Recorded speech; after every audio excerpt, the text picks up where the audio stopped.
Emma Calloway woke to rain striking glass 40 stories above Manhattan. For one disoriented second, she thought she was still inside the Waldorf ballroom, beneath chandeliers and camera flashes, arguing with Senator Malcolm Vane about a sealed financial exhibit. Then she smelled blood. It had dried across the front of her silver evening gown. Emma sat upright. She was on a black leather sofa in a penthouse she had never seen before. Floor-to-ceiling windows revealed a city drowned in midnight rain. Her shoes were missing. Her phone was gone. Across the room, a man in a black tuxedo stood beside the windows. Luca DeLuca. Newspapers called him a businessman. Federal prosecutors called him untouchable. Her father called him the last disease New York had failed to cut out. Luca turned slowly. He was 38, dark-haired, composed, and frighteningly calm. A streak of blood marked the white cuff beneath his jacket. Emma rose. "Where am I? My home. Why? Because the police are searching yours." Her pulse stumbled. "For what?" Senator Malcolm Vane was found dead in Suite 1806 at the Halcyon Hotel. The gala, the senator, the private corridor. Memory came in broken flashes. Vane gripping her wrist. A gold cuff link on the carpet. Someone locking the door. A voice saying her name. Then nothing. What happened to him? He was stabbed. Her gaze dropped to the blood on her dress. No. Security footage shows you entering his suite at 11:14. I met him because he requested legal advice. It also shows you leaving 23 minutes later. I don't remember leaving. That will not impress a grand jury. Emma crossed the room and struck him. The sound cracked through the penthouse. 2 armed men appeared at the doorway. Luca raised one finger, and they vanished again. "Give me my phone." "No. I am calling my father." "Your father has already spoken to the police." Relief nearly weakened her knees. District Attorney Charles Calloway had spent 30 years building a reputation that made judges stand straighter. Then Luca added, "He told them he has no idea where you are." Emma stared at him. "He would never abandon me." "I did not say he abandoned you." "What are you saying?" "I am saying he moved quickly." Luca walked toward a marble table. On it lay Emma's phone, a sealed evidence bag containing a blood-stained knife, and a cream folder. She stopped breathing. "I never saw that knife. I believe you. Why? Because the person who placed it in your apartment made one mistake." He opened the folder. Inside were photographs of her bedroom, her office, the hallway outside her law firm, and the booth where she met confidential clients. Each image had a date. Some were 6 months old. Emma's anger turned cold. "You were watching me." "Yes." "You installed cameras in my home?" "No, but you knew they were there." "Yes." She stepped back. "You are insane." "Possibly. Why would anyone frame me?" "Because 3 weeks ago, you requested banking records connected to the Marston Children's Trust. That was a routine civil matter. It was a laundering network." Her mind raced through shell companies and anonymous donors. "For whom?" Luca held her gaze. "Your father." The room went silent except for rain. Emma laughed once. "You brought me here to turn me against him." "I brought you here because men are coming to kill you before you remember what happened in that hotel room." The lights went out. Gunfire tore across the windows. Glass exploded inward. Luca caught Emma around the waist, dragged her behind a stone column, and covered her body with his own as bullets shattered the room. "Do not move." More shots struck the marble. Alarms began to howl. His hand shielded the back of her head. His body was rigid over hers, his face inches away. "You knew they would come," she whispered. "I knew they might. Who are they? The men who need you guilty." The shooting stopped. Luca rose, drew a handgun, and fired twice through the darkness. A man crashed onto the balcony outside. Emma stared at him. Luca knelt and examined a cut along her cheek. His thumb almost brushed the blood away. Almost instead, he withdrew his hand. "By sunrise," he said, "the police will believe you are my wife, or they will arrest you for murder. You think marriage will save me?" "No." Something dark and personal moved behind his eyes. I think being mine will make them afraid to try again. Behind him, the penthouse doors opened. A priest entered under armed guard, carrying a black leather book, and beside the priest stood Emma's father. Emma had seen her father face gang leaders, corrupt judges, and armed men without changing expression. But she had never seen him standing beside a priest in Luca DeLuca's penthouse, while rain and broken glass covered the floor. "Dad?" Charles Calloway looked older than he had 3 hours earlier. His silver hair was damp, his tie loosened. "You need to marry him," he said. "Tell me this is a trap. It is the only move left. You believe him? I believe the evidence." Luca's men sealed the shattered windows. Luca remained still, a handgun at his side. "I do not remember killing anyone." "The police found your fingerprints on the knife," Charles said. "Vane's blood is in your apartment. 2 witnesses saw you arguing with him. Witnesses lie. Yes." His eyes moved briefly to Luca. "So do powerful men." Luca did not react. "You spent half your life trying to put him in prison," Emma said. "And I failed. So now you are giving him your daughter. I am keeping my daughter alive." Emma turned to Luca. "What does this marriage accomplish? My name, my security, time, and your enemies. Tonight, those come with the protection." Charles spoke quietly. "Anion trying to reach you will have to pass through him. You trust him?" "No, I trust his need for control." "How long?" Emma asked Luca. "Until the charges are neutralized. And after that, you walk away," he answered too quickly. They descended by private elevator to a hidden chapel beneath the tower. Outside, black subs surrounded the building, while police lights stained the rain red and blue. A woman in a dark suit placed legal documents on the altar. Emma read every page. The marriage was real and difficult to dissolve without both signatures. "You said temporary." "I said you could leave," Luca replied. "I did not say the law would make it easy."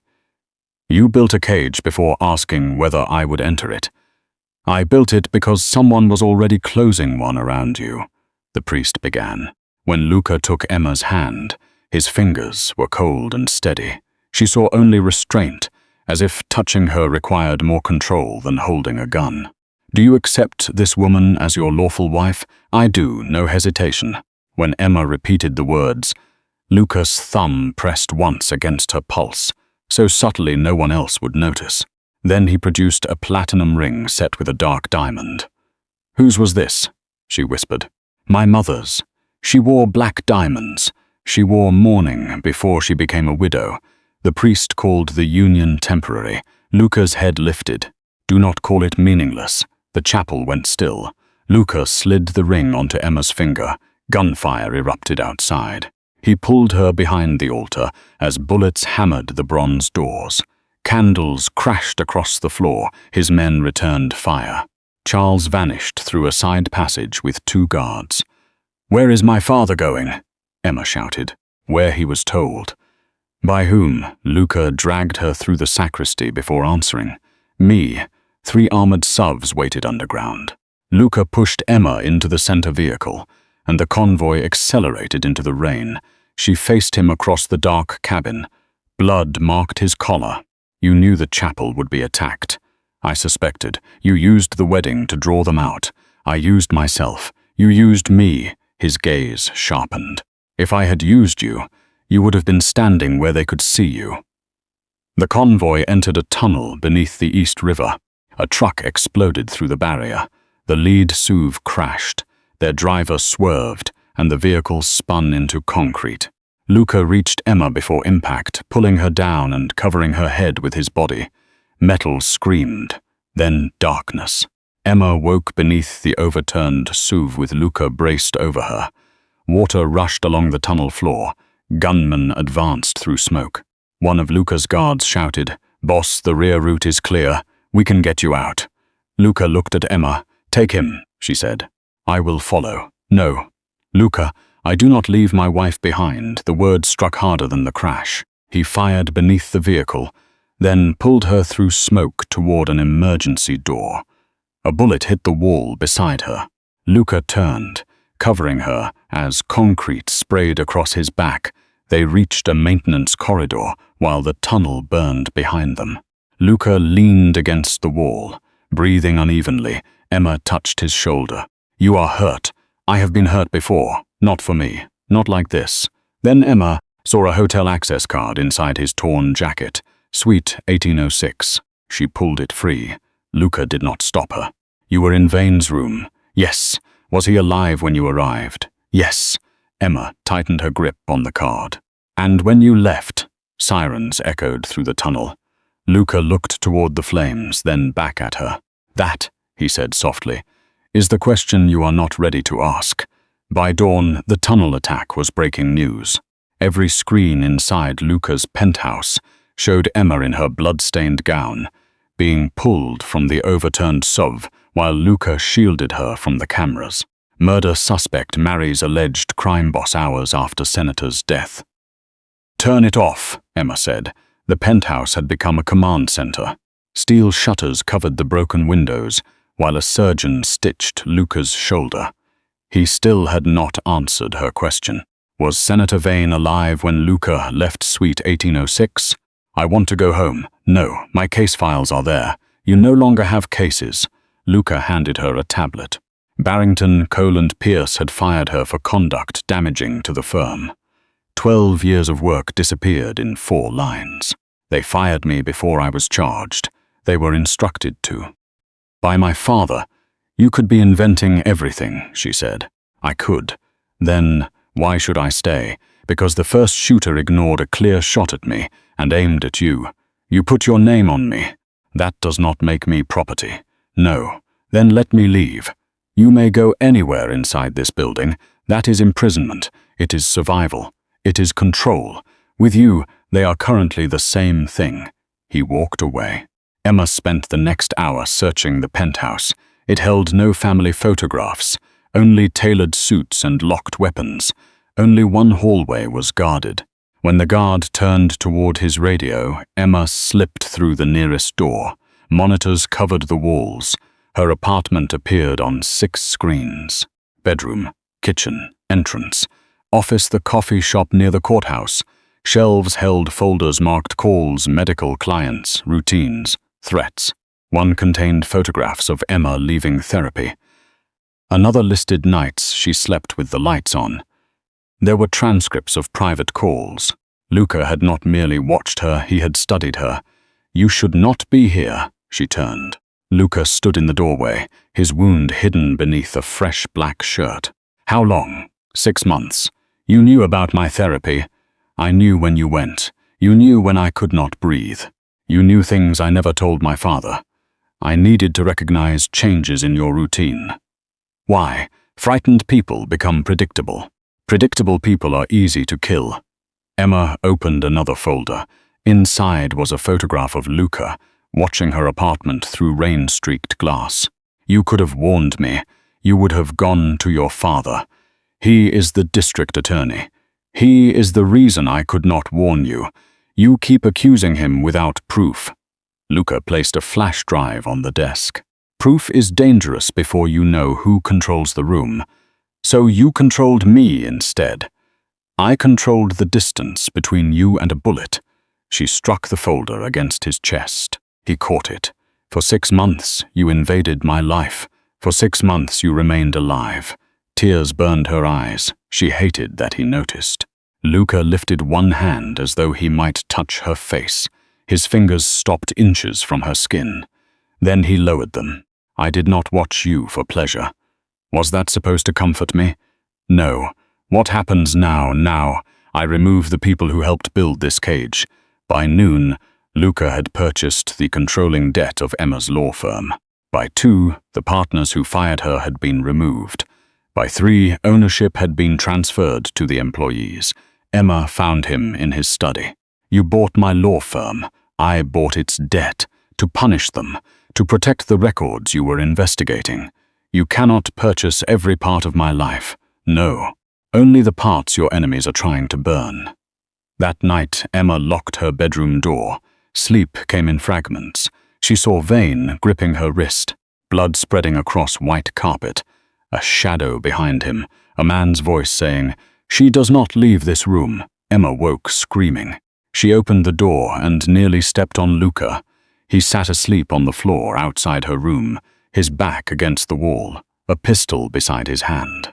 He had not entered. He had simply stayed outside the boundary she had locked against him. His eyes opened instantly. "Were you there?" she whispered. "In your dream in the hotel room." Luca's face hardened. "I told you I was." "That is not what I asked." Before he could answer, an envelope slipped from the surveillance folder in Emma's hand. A photograph fell between them. Emma picked it up. She was 24, leaving Columbia Law School beneath an umbrella. Across the street stood Luca DeLuca. Watching her, the image was dated 8 years earlier. "You said 6 months." I said, "The surveillance began 6 months ago." "Then what began 8 years ago?" Luca stared at the photograph as if it were more dangerous than the gun beside him. Finally, he said, "The reason your father made certain we would never meet." Luca did not explain the photograph. The next morning, he placed a black dress on Emma's bed. "I am not standing beside you while the city calls me your accomplice. The city already believes you are my wife. That does not make it true." His gaze dropped to the ring on her finger. "The law disagrees." Reporters packed the rain-soaked courthouse steps. Luca stepped out first. The shouting changed instantly. Reporters lowered their voices when he looked at them. A reporter called, "Mrs. DeLuca, did you marry a criminal to escape murder charges?" Before Emma could answer, mayoral candidate Victor Hale forced his way toward the microphones. Emma had seen his name buried in the Marston Trust records. "This is what corruption looks like," Hale announced. "A privileged prosecutor's daughter seduces a mobster, then hides behind his money when a senator ends up dead." Emma went cold. Luca did not move. That frightened her more than anger would have. Hale smiled. "Perhaps Mrs. DeLuca can explain what services she offered for protection." Luca stepped between them. "You have mistaken her silence for weakness." "Is that a threat?" "No. Threats leave room for negotiation." He took Emma's hand and led her inside. 3 hours later, every station interrupted its broadcast. Banking records showed Hale had accepted money from companies linked to Senator Vane. Video surfaced of him meeting one of the men who attacked Luca's convoy. By evening, federal agents were carrying boxes from his campaign office. Emma cornered Luca in the courthouse garage. "You destroyed him. He tried to destroy you. You released evidence that could have led us to Vane's killer. I kept copies. You sacrificed political contacts your family spent years buying. Hale was useful, and now he is afraid." Emma lowered her voice. "You did all that because he insulted me?" "No." "What then?" "Because you believed him for half a second." That night, Luca took her to the Nocturne Club, an underground ballroom beneath an abandoned bank. Judges, diplomats, and crime families moved beneath crystal chandeliers as though the law had never existed. The room fell silent when Luca entered with Emma. She hated that his ring made her feel protected. Valentina Caruso, heir to a powerful crime family, approached in crimson. "So this is the prosecutor's daughter," Valentina said. "I wondered what kind of woman could make Luca break an agreement." Emma looked at him. "What agreement?" "He was supposed to marry me." "It was a business proposal," Luca said. "It was an alliance, and I refused." Not until she appeared. Jealousy struck Emma before she could stop it. Valentina noticed. "Do not worry. Luca never loved me. Men like him do not love, they acquire." Emma faced Luca. "Is that what you did?" Across the ballroom, a rival boss raised his glass. "Perhaps DeLuca should tell us whether this marriage survives after the murder charge disappears." Laughter moved through the room. Luca turned toward the gathered families. "Emma Calloway is not temporary," the laughter died. "She is not leverage. She is not a legal strategy. She is the only woman who will ever carry my name." Emma's breath caught. Luca placed one hand at the small of her back and guided her away before she could ask whether he meant it. Inside the private elevator, the silence became unbearable. "You should not have said that. It was true. You promised I could leave." I promised I would not stop you. That is not the same thing. No, the elevator shuddered to a halt. Emergency lights turned the mirrored walls red. Emma stepped back, but there was nowhere to go. Luca stood close enough that she could feel the heat beneath his suit. Did you watch me for 8 years because of my father? At first. And after that, his hand rose toward her cheek, stopping before contact. After that, I began noticing things I had no right to notice, such as the way you touch your wrist when you lie, the way you defend people who cannot repay you, the fact that you fear dark rooms but refuse to let anyone see you turn on the light. His fingers hovered beside her face. Emma feared him. Emma trusted him. For one reckless second, she wanted him to close the distance. The elevator lights returned. Luca stepped away first. Back at the penthouse, Emma found a recorder sewn into the lining of her gala purse. She pressed play. Static filled the room. Then Senator Vane's voice said, "Your father will bury you before he lets you expose him." A struggle followed, glass shattered. Emma heard herself crying, then her own voice, trembling and unmistakable. "I killed him," a second man answered near the microphone. "Then let me make certain he stays dead." Emma slowly looked toward Luca. He stood in the doorway, and the voice on the recording was his. The recording kept playing after Luca's voice. Footsteps, a door slamming, Emma gasping for air. Then silence. She pressed stop. "You said Vane was alive when you entered. He was. And then you made certain he stayed dead." Luca closed the door behind him. "Yes. Why? Because he had ordered men to kill you before sunrise?" "That did not give you the right to execute him." "No. You altered the crime scene." "Yes. You let me wake believing I might have murdered someone. I needed you frightened enough to remain where I could protect you. You manipulated me into marriage.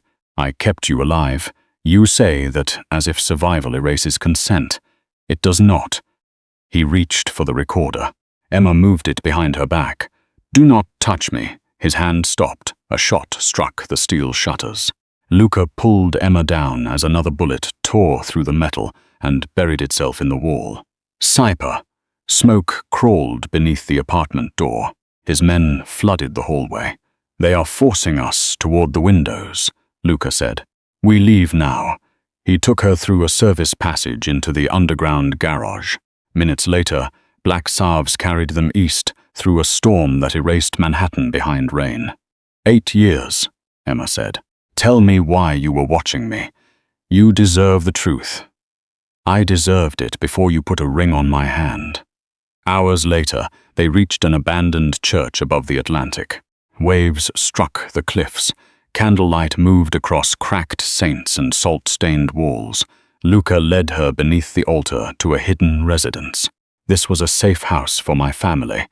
"Your family has churches? My family has graves everywhere." Emma found Luca in the sacristy, cleaning blood from his shoulder. "Let me see. I thought you did not want me near you." "I do not. That does not mean I want you bleeding to death." She cleaned the wound. His breathing changed when her fingers touched his skin. "You could have called a doctor. I did not want another person here, because you trust no one. Because you were here." Emma stopped.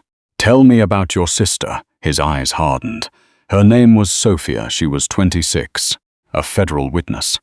My father prosecuted that case. He arranged her protection, then gave her location to Senator Vane." "That is impossible." "Vane delivered her to the Caruso family. Your father received campaign money and access to every investigation involving me. You have no proof. You found it yourself." Luca opened a steel case beneath the altar.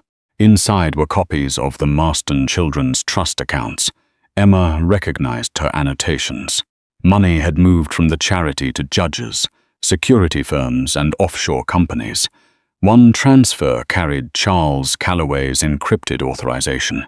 "I entered the trust archives 6 months ago," she whispered. 2 days later, someone searched your apartment.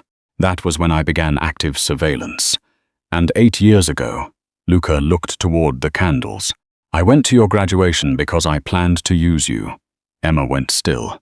"How?" "To destroy your father. I thought if I controlled the person he loved most, I could force him to confess what he did to Sophia. So I was leverage. At first. And after that, you stopped being leverage long before you knew my name. She laughed bitterly. Is that supposed to be romantic? No. It explains why I hate what I became around you. Emma stared at the black diamond on her hand. The cameras, the marriage, all that protection. Was any of it real? All of it. That is worse. I know. You built an obsession from revenge and called it protection. I never called it anything. You did not have to. She pulled off the ring and placed it on the chapel altar. For the first time, Luca lost control. His hand closed around the stone until his knuckles whitened. Do not leave tonight. Is that an order? It is fear. The confession silenced her. I can survive losing my name, my empire, my freedom, Luca said. I do not know what I become if I watch you walk into a death I could prevent. You should have trusted me. I did not know how to protect you without controlling you. That is not love. His gaze lifted. No, but it is the closest thing I have ever had. Near dawn, the storm weakened. Emma found an emergency vehicle beneath the church and drove toward the highway alone. At the first coastal checkpoint, federal agents surrounded her car. She stepped out with her hands raised. I am surrendering in connection with Senator Vane's murder. An agent opened the rear door. As Emma climbed inside, she noticed a black serpent tattoo beneath his cuff, the same mark worn by the gunman Luca had killed in the penthouse. The locks clicked shut. The agent smiled through the partition. Your father said you might finally choose the law. The armored van turned away from the federal building. Emma noticed immediately. This is the wrong route. Road closure, said the agent with the serpent tattoo. There is no road closure. The man beside her tightened the restraint around her wrist. No cameras, no identification numbers, not federal transport. A burner phone vibrated in the front console. The driver answered on speaker. Charles Calloway's voice filled the van. Has she remembered? Not yet. Then make it look voluntary. She was unstable after the gala. Grief, scandal, guilt. Emma went cold. And DeLuca? The agent asked. He will follow, let him. The call ended. Emma lunged for the door. The agent struck her across the mouth and forced her back against the bench. Your father is protecting the city. He is protecting himself. The van accelerated through the rain. One agent prepared a syringe. Emma kicked his wrist. The syringe vanished beneath the bench. Then a black SUV rammed the van from behind. Metal screamed. The rear doors burst open. Emma saw Luca through the rain, his weapon steady. He fired once. The agent beside her fell. The van struck the barrier. Luca climbed inside, took down the tattooed man, then shot the driver before he could turn his gun. The van crashed sideways beneath the bridge. Smoke filled the cabin. Luca cut Emma's restraints. You left the church. You followed me. I never stopped. Sirens rose. Drivers raised their phones. Luca, pulling the district attorney's daughter from a burning prison van, was being filmed. You cannot stay here, Emma said. Neither can you. Federal vehicles blocked both ends of the bridge. Luca took her hand and ran. They descended into an abandoned service tunnel. Emma tore her hand away. My father ordered my death. Yes, you knew. I suspected. You always suspect everything except the damage you cause. He accepted the words without defending himself. Then the tunnel lights flashed red. Emma remembered another red light. Suite 1806. Senator Vane locking the door, his hand closing around her wrist. You think your father prosecutes monsters, he had whispered. He manufactures them. He opened a folder of dead witnesses, judges, journalists, and Luca's sister Sophia. Emma reached for the evidence. Vane seized her throat. The knife lay on a dinner cart. She remembered taking it. She remembered driving it beneath his ribs. Vane staggered back. Blood spread across his shirt. Emma dropped the knife. I killed him. The door opened. Luca entered. Vane was still standing, still breathing, still smiling. She knows now, Vane said. Calloway will bury her beside your sister. Luca looked at Emma. Go to the hall. She could not move. Vane reached inside his jacket. Luca drove the knife deeper into Vane's chest, held him until he stopped breathing, then caught Emma before she collapsed. The memory released her. Emma pressed both hands to the tunnel wall, gasping. Luca stepped toward her, then stopped before touching her. You killed him, yes. He was alive after I stabbed him. Yes, you could have saved him. I could have. Why didn't you? He ordered Sophia's death and planned yours. If he lived, your father would have removed you before morning. You let me believe I was a murderer. I altered the scene so the final wound would lead to me, but the knife was found in my apartment. Someone changed the evidence after I left. Someone inside your father's office. Why marry me? To keep you from being isolated, interrogated, or transferred without my people knowing. You said spousal privilege. It was never enough. Then what was my confession? Luca removed a recorder from his jacket. I sent the hotel footage, the trust accounts, and my statement to 3 attorneys. At noon tomorrow, I confess publicly. You will be arrested. Yes, your family will turn on you. Yes, your enemies will kill you before trial. Probably. Emma stared at him. You planned this before I left the church. I planned it before the wedding. Then, why did you ask me not to go? For the first time, his control fractured. Because I knew I would never see you again. Boots echoed at the far end of the tunnel. Luca pressed the recorder into her hand. There is an exit beneath the river. Take it. What about you? I will draw them away. No, Emma, you do not get to call control protection and sacrifice love. His eyes locked on hers. This is not love. Then why are you afraid? The footsteps drew closer. Luca reached for her face. This time he touched her. His thumb brushed the cut at the corner of her mouth. Because tomorrow, he whispered, I lose everything except the chance that you survive me. Then he stepped into the red emergency light and raised his hands as federal agents flooded the tunnel. By noon the next day, every camera in New York faced the federal courthouse. Emma sat beneath the hearing room's white lights with Luca's recorder hidden inside her handbag. Her father occupied the witness table across from her. Charles Calloway wore a navy suit and the expression of a grieving parent. Nothing in his face suggested that he had ordered her death less than 24 hours earlier. My daughter has suffered episodes of confusion for years, he told the committee. Senator Vane's death, followed by manipulation from Luca DeLuca, created a psychological crisis. Emma stared at him. You sent men to kill me. Charles lowered his eyes as though the accusation hurt him. This is exactly what I feared. A large screen behind him displayed therapy records, prescriptions, and notes from Emma's private medical files. The room erupted with whispers. Those records had been sealed.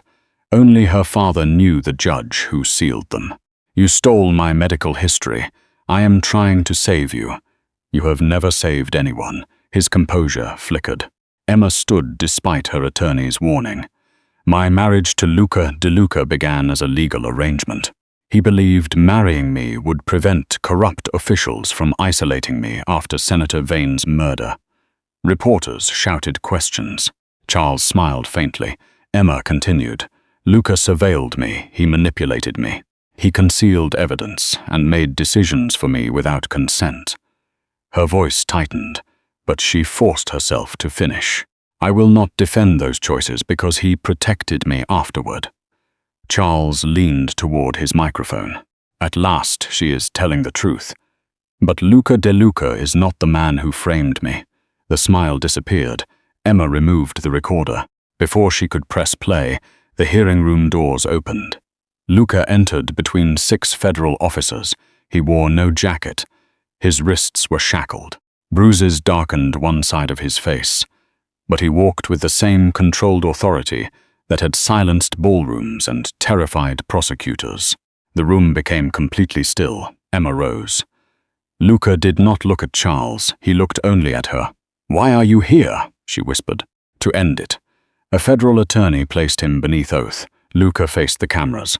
My name is Luca DeLuca. I entered Suite 1806 after Emma Calloway acted in self-defense against Senator Malcolm Vane. Charles stood. This hearing is not a criminal court. Luca continued as if he had not spoken. Senator Vane was alive when I arrived. I killed him. The room exploded. Emma could barely hear the reporters over the pounding of her heart. Luca described the weapon, the position of Vane's body, and details never released publicly. Then he named the companies used to finance political assassinations. Offshore accounts appeared on the screen behind him. Judges, detectives, campaign advisors, and rival mafia families were listed beside payments from the Marston Children's Trust. Charles turned pale. Luca placed one final document on the table. This authorization transferred $3 million to the men who murdered my sister. Charles's signature filled the screen. That document is fabricated, Charles said. Emma activated Luca's recorder. Her father's voice filled the chamber. Has she remembered? Then make it look voluntary. The audience gasped. Charles looked at Emma, and for one moment the loving father vanished. What remained was cold enough to frighten her more than Luca ever had. You do not understand what you have done, he said. I understand exactly. No, you think this is about money? Vane? A dead mafia witness? Federal officers approached Charles. He laughed softly. You have exposed people who do not lose. Luca's chains moved as he stepped between Charles and Emma. Even shackled, even surrounded, his first instinct was still to protect her. The committee chairman demanded order. Luca returned to the microphone. Emma Calloway had no knowledge of my decision to kill Senator Vane. She did not ask for my protection, my surveillance, or the marriage I arranged. Every criminal act committed in her name was mine. Emma saw the dark wedding ring on his hand. He had kept it through interrogation. Their eyes met. You said I could leave, she said. You can. That is why you are doing this. No, for the first time, his voice broke in public. I am doing it because freedom means nothing if you spend it paying for my sins. The officers took his arms. Emma pushed through the barrier. Luca. He stopped. She wanted to tell him she hated what he had done, that she still did not forgive him, that every part of her was furious, frightened, and drawn toward him with equal force. Instead, she touched the ring on his hand. You do not get to disappear before I decide what this marriage means. Pain moved across his face. Do not wait for me. The lights went out. Emergency alarms screamed through the darkness. Someone seized Emma from behind and covered her mouth. She drove her elbow backward, but a needle entered her neck. The last thing she saw was Luca breaking free of two officers as armed men flooded the room wearing federal uniforms. Emma woke inside a moving freight elevator. Her wrists were bound. Charles stood opposite her, no longer pretending to be afraid. You should have stayed silent, he said. The elevator doors opened into an underground service tunnel. Above them, gunfire echoed through the courthouse. Emma fought against the restraints. They will find me. DeLuca will try. Charles guided her toward a waiting SUV, and that is why he will die before sunset. He opened the rear door. A live video played on a mounted screen. Luca was being forced into an armored federal transport outside the courthouse. Black vehicles closed in behind it from 3 directions. Charles leaned close to Emma.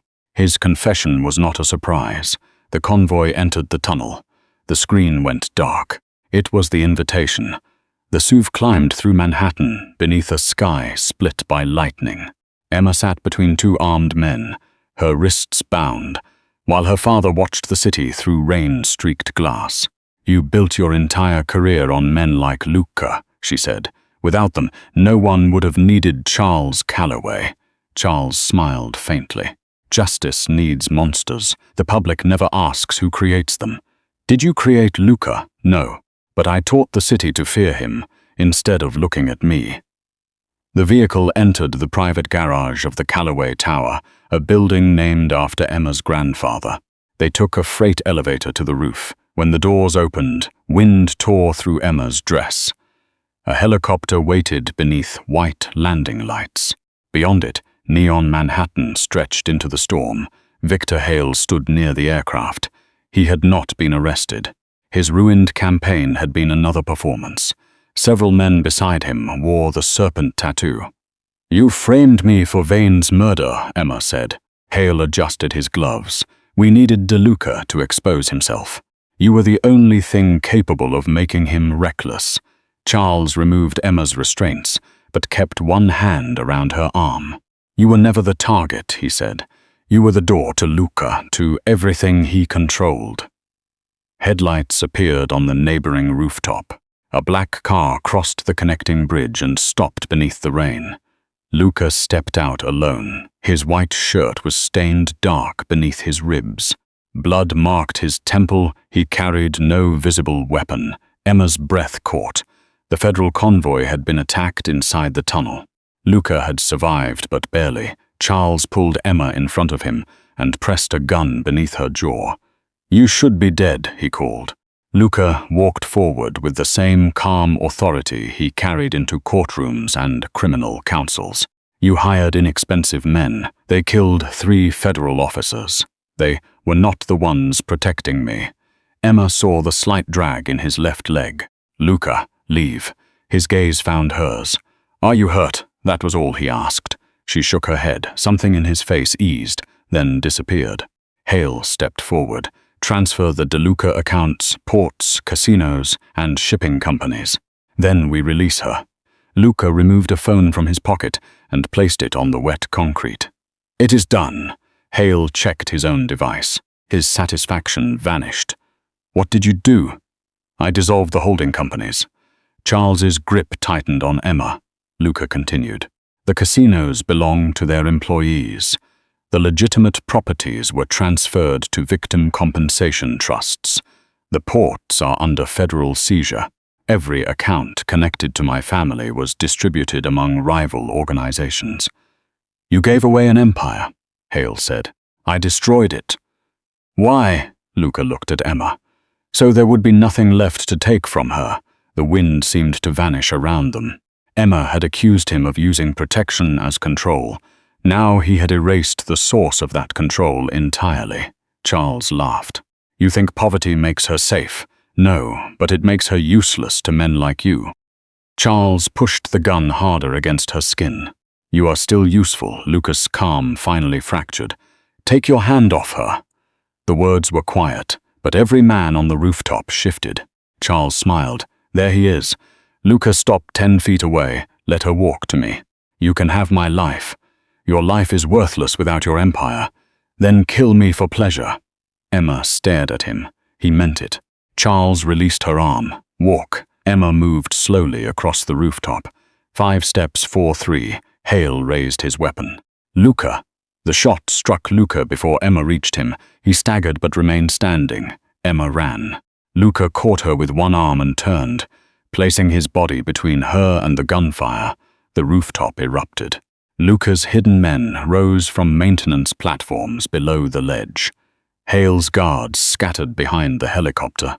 Landing lights shattered, plunging the roof into violent flashes of lightning and muzzle fire. Luca pulled Emma behind a concrete barrier. "You came with men. I came with witnesses. You are bleeding. I noticed you offered your life. I lied." She almost laughed, almost cried. "To him, to myself." His hand closed around hers. "I thought I could die if you were free. And now I know I am too selfish." Charles appeared through the rain and aimed at Luca. Emma saw him first. She threw herself into her father's arm. The shot went wide. Charles struck her, but Emma held on. For years she had known him as the man who taught her to argue, to stand straight, to believe the law could protect the innocent. Now there was nothing familiar in his face. "You ruined everything," he hissed. "You did that before I ever knew." He raised the gun again. Luca lunged despite his wound. The 3 of them collided near the helipad's edge. Charles lost his footing and caught the railing with one hand. Emma dropped to her knees and reached for him. "Take my hand." Charles looked up at his daughter. For 1 second, fear replaced ambition. Then another gunshot sounded from somewhere below. The railing broke. Charles disappeared into the darkness.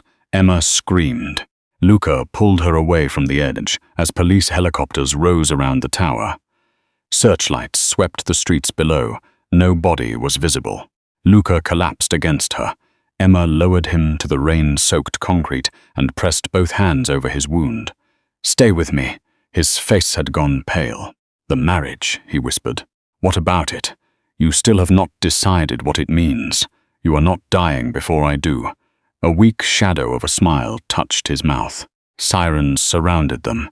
Emma held his hand while officers flooded the rooftop. Before they reached him, Luca tightened his fingers around hers. Charles was not the one giving the orders. Emma leaned closer. "Who was?" Luca looked past her toward the helicopter Charles had intended to use. Inside the open cabin lay a woman's red leather glove. Emma recognized it. Her mother had owned an identical pair before she died. Luca's eyes closed, and somewhere below the rooftop, a second helicopter vanished into the storm.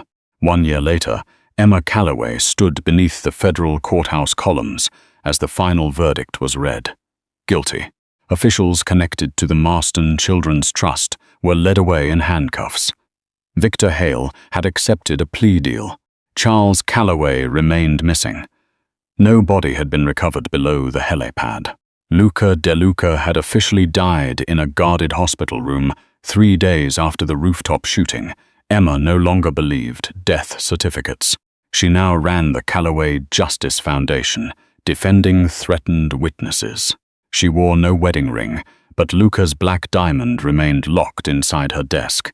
That evening, Emma returned home and knew someone had entered. A lamp burned beside the window. Whiskey waited on the table. Beside it lay the ring. Emma froze. An airline ticket to Palermo rested beneath a note written in Luca's precise hand. "You are free. Come only if freedom still leads you to me." No explanation, no command. For the first time, Luca had left the decision entirely hers. At midnight, Emma put the ring in her pocket and went to the airport. Rain greeted her in Sicily. A silent driver took her along a cliff road to an isolated villa. No guards stood at the gate. No black Saabs filled the courtyard. Emma entered alone. The villa was nearly empty. A fire burned in the library. Luca stood beside the terrace doors. He was thinner.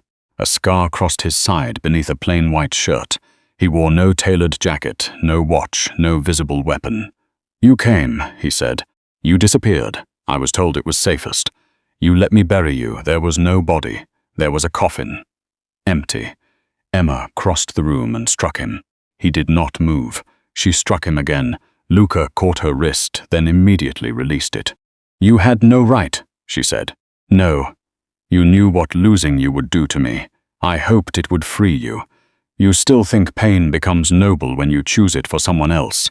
His control faltered. "I did not know how to return without becoming another cage." Emma pulled the ring from her pocket. "You could have asked." "I have never been good at asking." "No. You threaten, purchase, confess, destroy, and disappear." "I am trying to learn." She looked around the stripped room. "What is left? A borrowed house, a dead man's name. Enough money to leave if you tell me to. And the violence, still in me, the obsession." His eyes held hers. Worse. Emma was afraid, but fear was no longer the only truth between them. "Why send the ticket? Because I could not spend another year. Pretending survival was enough, and if I had not come, I would have stayed gone." Emma stepped closer. "You watched me for years. You forced me into marriage. You decided what I could survive and called it protection. I know. I do not forgive all of it. I know. I may never trust you the way you want. I will take whatever trust you choose to give." Luca lifted one hand toward her face and stopped before touching her, just as he had in the penthouse elevator. This time, Emma closed the distance. She placed his hand against her cheek. His composure broke with one quiet breath. "I am not here because you saved me," she whispered. "I am here because after everything I still chose you." She slid the black diamond onto her finger.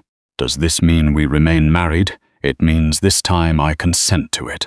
Then she kissed him. A year of grief, anger, hunger, and unfinished words broke between them. When Emma pressed a palm to his chest, Luca loosened his grip. Even now he was learning. The lights went out. A projector activated behind them. Grainy footage from Suite 1806 filled the wall. Senator Vane paced before the gala. Charles entered through a side door, followed by a woman in a black veil and red leather gloves. Emma moved closer. The woman removed the veil. Her face was older, sharper but unmistakable. Eleanor Calloway, Emma's mother, the woman who had supposedly died in a boating accident 15 years earlier. On the recording, Charles lowered his head before her. Eleanor placed a folder on the table. "Emma is getting too close," she said. Vane asked, "Do you want your daughter removed?" Eleanor looked toward the hidden camera. "No. I want DeLuca to believe he can save her." The footage ended. Outside, engines approached through the storm, 1 vehicle, then 5. Headlights spread across the olive grove. Luca reached beneath the desk and removed a weapon Emma had believed he no longer carried. With his other hand, he took hers. "Your father was never giving the orders," he said, and Suve stopped at the gate. A woman stepped out beneath a red umbrella. Emma tightened her fingers around Luca's. "Then this time," she said, "we find the truth together." The villa doors opened, and the woman Emma had mourned for 15 years walked in from the rain.